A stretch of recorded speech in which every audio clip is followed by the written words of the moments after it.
അമേരിക്കയിൽ Candida orris പടർന്നു. Medical ലോകം ഭീതിയിൽ.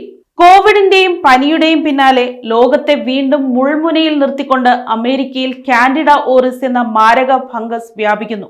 രോഗനിയന്ത്രണ പ്രതിരോധ കേന്ദ്രമായ CDCയുടെ മുന്നറിയിപ്പ് പ്രകാരം ഇതിനകം തന്നെ 27 സംസ്ഥാനങ്ങളിൽ ഈ അണുബാധ റിപ്പോർട്ട് ചെയ്തിട്ടുണ്ട്.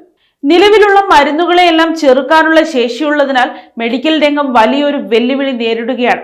2025 മാത്രം 7000-ലധികം ആളുകളെ ബാധിച്ചതായി കണക്കുകൾ സൂചിപ്പിക്കുന്നു.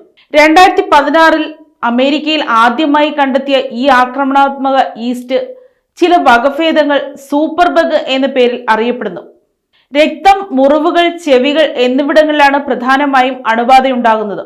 ബാക്ടീരിയ മൂലമുള്ള രോഗങ്ങളോട് സാമ്യമുള്ള പനി, വിറയൽ തുടങ്ങിയ ലക്ഷണങ്ങളാണ് കാണപ്പെടുന്നത്. പ്രത്യേക ലക്ഷണങ്ങൾ ഇല്ലാത്തതിനാൽ രോഗനിർണയം വൈകുകയും അപകട സാധ്യത വർദ്ധിക്കുകയും ചെയ്യുന്നു.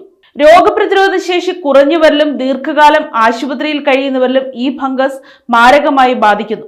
കാൻഡിഡ ഓറിസിന്റെ ഏറ്റവും ഭയാനകമായ വശം ഇതിന്റെ മരുന്ന് പ്രതിരോധ ശേഷിയാണ്. 3 പ്രധാന തരം ആന്റിഫംഗൽ മരുന്നുകളെയും ചെറുക്കാൻ കഴിയുന്ന വകഭേദങ്ങൾ ഇതിനുണ്ട്.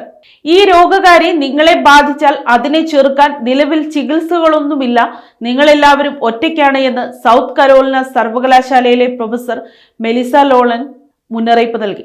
CDCയുടെ മുൻ റിപ്പോർട്ടുകൾ പ്രകാരം അണുബാധയുള്ളവരിൽ 30 മുതൽ 60% വരെ ആളുകൾ മരണപ്പെടുന്നുവെന്നത് ഭീതിജനകമാണ്.